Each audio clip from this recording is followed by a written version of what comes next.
Assalamualaikum warahmatullahi wabarakatuh. Selamat sore semuanya. Saya Dr. Sony, SPOG. Di sini saya akan membacakan artikel. Jadi saya menulis sebuah artikel yang rencana akan saya posting di media. Akan tetapi kali ini artikelnya coba akan saya bacakan jadi berupa video biar teman-teman lebih jelas dan mungkin lebih enak dipahami. Jadi tulisan saya adalah mengenai residen tenaga kesehatan darurat dan masa depan kesehatan bangsa. Saya bacakan. Minggu ini adalah hari-hari yang teramat berat bagi saya dan teman-teman residen di Departemen Obstetri dan Ginekologi FK UNER RSUD Dr. Sutomo, Surabaya. Ya, bagaimana tidak, pada tanggal 7 Juli 2021 kami kehilangan guru kami Dr. Azami Denas Azinar SPOG, dan disusul sehari kemudian tanggal 8 Juli 2021 kami kehilangan teman atau adik kami bernama Dr. Ali Akbar Hasan Al-Buyani. Keduanya wafat karena COVID-19. Rentetan duka ini jelas sangat menyentuh hati kami. Sebagai alumni residen Objin UNER, saya merasakan betul bagaimana beratnya memberikan pelayanan di era COVID-19 pada ibu hamil di RSUD Dr. Sutomo. Saat itu, tepatnya tahun lalu, saya juga terlibat dalam penanganan COVID pada ibu hamil, dan saat itu saya sebagai chief resident. Saya bekerja satu tim dengan almarhum Dr. Ali ini. Saya mengenal bagaimana beliau sangat baik terhadap sesama rekan kerja dan juga sangat baik terhadap pasien, sangat bertanggung jawab. Waktu itu kami satu tim yang mana namanya tim F bertugas jaga malam. Seperti biasa saya memantau adik-adik kelas saya lihat satu persatu apakah sudah memakai APD yang betul. Bila ada yang memakai APD tapi masih kurang sesuai, biasanya saya tegur. Dan kebetulan saya waktu itu melihat Dr. Ali ini hanya memakai masker medis satu lapis. Kemudian saya mengingatkan kepada Ali, pakai KN95-nya. Ya, karena saya melihat Ali hanya pakai masker medis satu lapis. Dia menjawab, "Mohon maaf Mas, saya ampek bila terlalu lama pakai N95. Saya punya riwayat asma." Jawabnya saat itu. "Baik Ali, tapi nanti saat operasi pasien dengan COVID-19 kamu harus memakai APD yang betul dan pakai N95 sampai operasi sudah selesai," pesan saya kepada Ali. "Baik Mas," begitu jawabnya saat itu. Kemudian dia bergegas menyiapkan perlengkapan operasi sesar dan sekaligus mendorong berangkar pasien ke kamar operasi. Jadi sudah hal yang biasa bagi residen, selain memeriksa pasien juga harus menyiapkan perintilan-perintilan administrasi, mengantar pasien melakukan pemeriksaan foto ronsen di lantai 1 IGD, memastikan terapi berjalan baik, kemudian mengantar pasien ke kamar operasi, kemudian menjadi operator dan asisten. Setelah operasi selesai, mengantar ke ruang observasi intensif dan sebagainya. Inilah kehebatan dari teman-teman residen yang tidak banyak orang tahu. Pasien COVID-19 masuk ke kamar operasi untuk kemudian dilakukan seksio sesarea. Saat itu, saat mengerjakan pasien, saya mengajak Ali ngobrol. Rupanya Ali ini adalah anak seorang SPOG di Gresik, Jawa Timur. Ia pernah mengungkap bahwa ingin lulus secepatnya dan ingin segera membantu orang tuanya yang dianggapnya sudah sepuh. Kini impian Dokter Ali itu harus kembali bersama dengan wafatnya Dokter Ali, dan ironinya Dokter Ali ini wafat setelah 3 hari sebelumnya sang ayah Dr. Zainul Arifin SPOG dinyatakan wafat akibat COVID-19. Wafatnya Dr. Ali ini menambah total jumlah residen yang wafat akibat COVID-19 sebanyak 6 orang di seluruh Indonesia. 3 diantaranya yang wafat ini termasuk Dr. Ali, berasal dari FK UNER, RSUD Dr. Sutomo.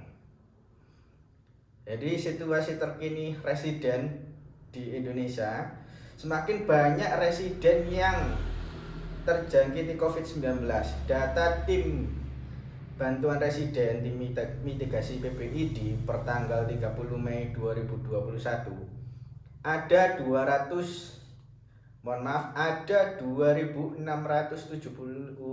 residen yang pernah positif atau sebesar 19,3% dari total residen seluruh Indonesia, yakni 13.852 ini yang positif. Kemudian peringkat tertinggi diduduki oleh Universitas Airlangga, itu ada 353 residen yang pernah terpapar. Peringkat kedua dari UI dengan 257 PPDS atau residen yang pernah terpapar. Peringkat ketiga diduduki oleh Universitas Hasanuddin dengan 254 kasus positif. Tentu hal ini berat ketika melihat pasien COVID-19 terus berdatangan di IGD dengan kondisi tenaga residen yang saat ini sudah harus banyak yang istirahat, isolasi mandiri, dari mulai gejala ringan, sedang hingga yang berat. Di center lain selain Universitas Airlangga, di UGM, UI, dan lainnya, kondisi pun hampir serupa. Beban yang dialami residen lebih berat pada saat serangan gelombang kedua ini. Seorang residen di RSUD Dr. Sutomo mengungkap ia bahkan memegang atau menangani pasien 70-100 COVID-19 di satu shift jaga saja. Jadi pasien ini mengantri di IGD untuk mendapatkan ruang isolasi dan kondisinya pun penuh. Tentu pressure atau tekanan yang dialami oleh residen ini potensial memicu kondisi depresi atau burnout dari residen itu sendiri. Seperti pada tahun 2020 dilansir oleh Tempo, Ketua Tim Mitigasi PPID mengungkap bahwa data survei banyak residen mengalami depresi dan burnout selama di era pandemi ini. Dari 7.280 residen atau 54,54%, itu 15 diantaranya mengalami depresi dan 25% diantaranya mengalami burnout. Tentu dengan melihat sikon kondisi rumah sakit tersier yang merupakan rumah dari residen untuk menimba ilmu sedang dalam kondisi yang overload, kemungkinan besar ada peningkatan sejumlah residen yang depresi dan juga burnout. Selanjutnya, saya akan membicarakan bahwa residen adalah tulang punggung di rumah sakit tersier. Jauh sebelum COVID-19 menyerang, Residen merupakan tulang punggung bagi pelayanan di rumah sakit tersier.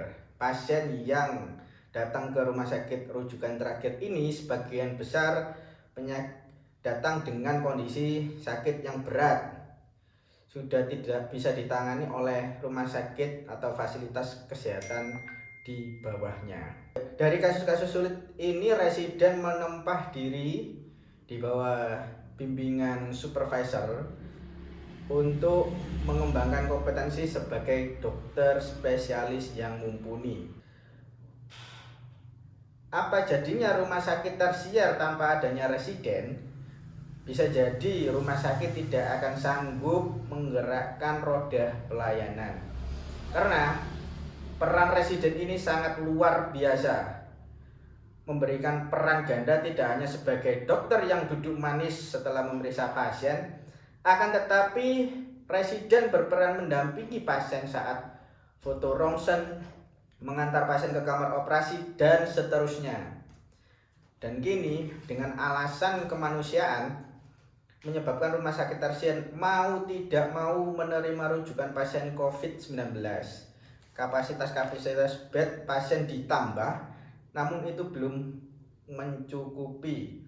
Hal ini secara otomatis menjadi bagian terberat residen ketika memberikan pelayanan.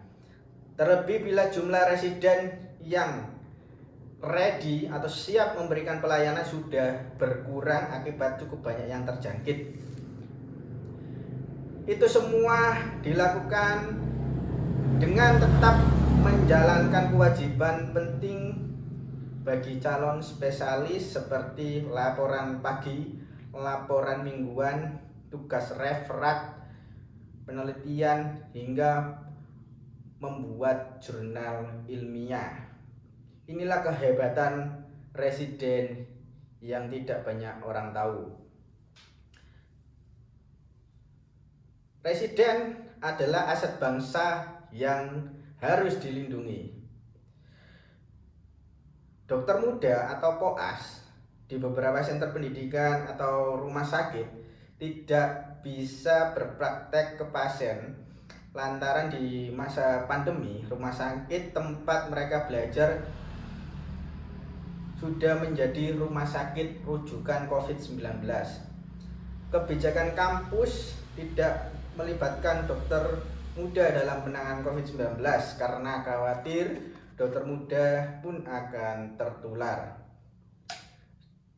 Jadi, sebelum pandemi, residen sangat terbantu dengan adanya dokter muda ini. Sekarang, mereka harus bisa handle sebagian besar pelayanan yang terkait pasien. Mereka harus berjibaku, tidak bisa menolak gempuran pasien COVID-19 yang datang ke IGD, baik datang sendiri maupun pasien rujukan lepas atau datang dengan membawa surat pengantar rumah sakit lain tanpa ada pendampingan. Residen dalam kondisi demikian memiliki nilai tawar rendah atau untuk menolak pasien, meski sekalipun secara kalkulasi tenaga sudah hampir habis. Mereka tidak bisa berkata tidak karena mereka menyadari kedudukan mereka sebagai garda terakhir di pelayanan kesehatan.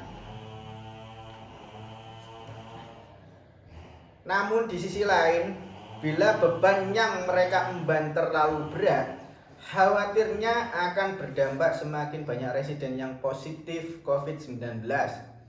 Yang justru sebaliknya, bila terus berlarut, pelayanan di rumah sakit akan terganggu. Pasien-pasien non-COVID seperti pasien dengan gagal jantung, gagal ginjal, asma berat, hamil dengan sakit jantung, dan lainnya pun bisa terdampak mendapatkan pelayanan yang suboptimum. Sejauh yang saya tangkap dari teman-teman residen, mereka tetap menjunjung tinggi profesionalisme sebagai dokter, mengabdikan diri pada kemanusiaan. Namun mereka berharap ada tanda kutip sentuhan tangan dari stakeholder untuk mengurangi beban mereka yang teramat berat ini. Mereka lebih khawatir dengan hospital safety di lingkungan kerja terdampak, sehingga kemungkinan transmisi COVID-19 ke residen, nakes, dan pasien lain jauh lebih besar. Menurut hemat saya, residen harus mendapatkan perlindungan, dan dengan statusnya yang notabene sebagai mahasiswa kedokteran tingkat lanjut, Kementerian Kesehatan dan Dirjen Dikti Kemendikbud harus concern terhadap problem yang dihadapi residen agar pendidikan mereka ini juga lancar, bisa lulus secepatnya, menggantikan peran sejawat dokter spesialis yang satu persatu wafat akibat COVID-19. Kemudian yang penting adalah kita harus mencetak tenaga kesehatan darurat. Kita bisa membuka lembaran sejarah berdirinya sekolah kedokteran di zaman Hindia Belanda.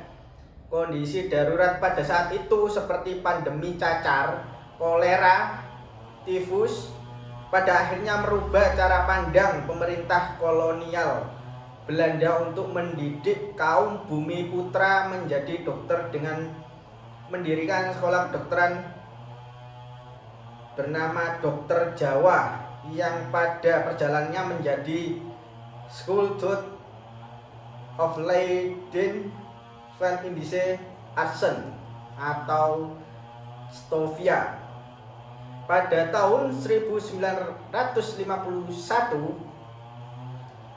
Dokter Jawa School mendidik pemuda Jawa dan meluluskan asisten dokter dan bertanggung jawab terhadap program vaksinasi. Lambat laun, porsi kompetensi sekolah dokter ditambah hingga mampu menjadi layaknya seorang dokter yang bisa menangani pasien. Sejarah tersebut mengajarkan di tengah situasi serba darurat gelombang kedua COVID-19 ini, kita pun sebetulnya bisa mencetak tenaga kesehatan darurat.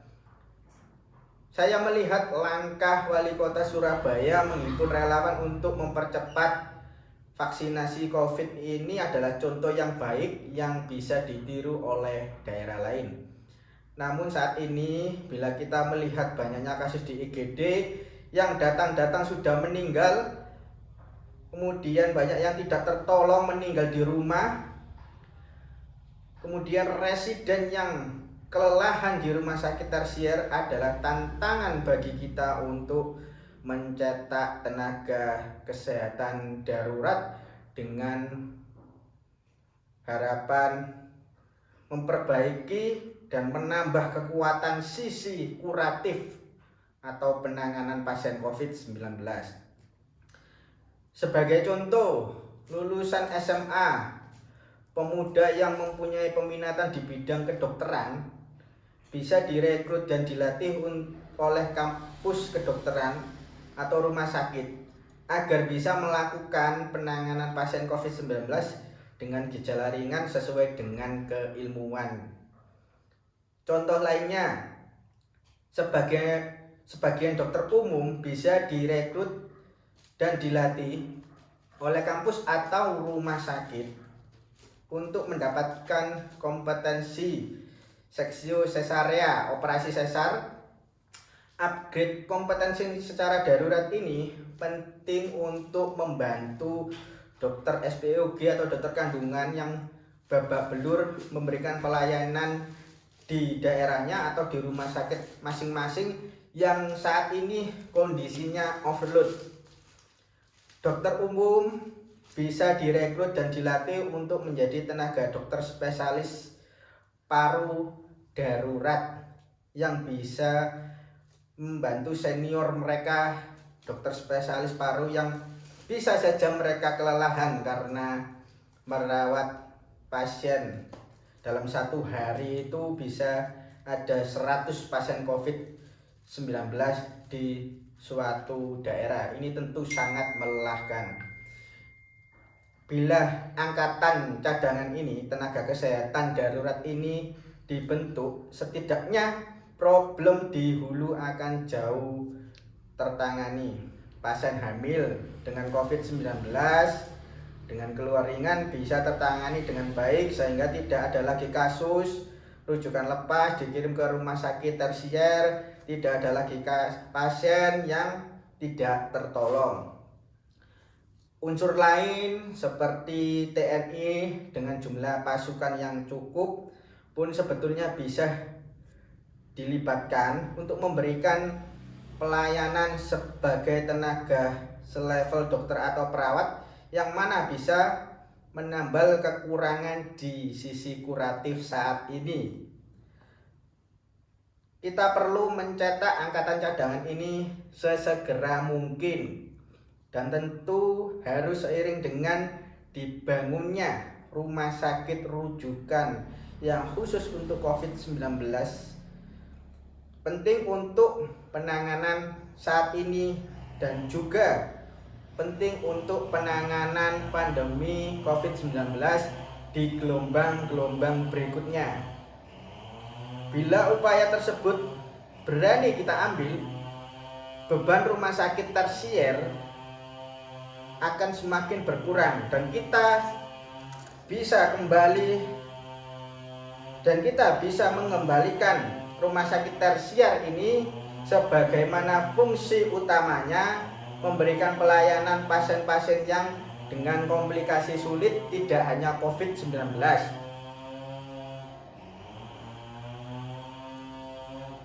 Rumah sakit tersier bisa menjadi rumah belajar untuk mencetak dokter umum dan dokter spesialis yang sesungguhnya atau definitif. Sehingga dengan demikian, bila hari ini ada satu dokter wafat, kita masih punya harapan dengan melahirkan 1000 dokter umum dan 1000 dokter spesialis lainnya. Dari saya, Dr. Sony, kami ucapkan terima kasih. Salam Indonesia.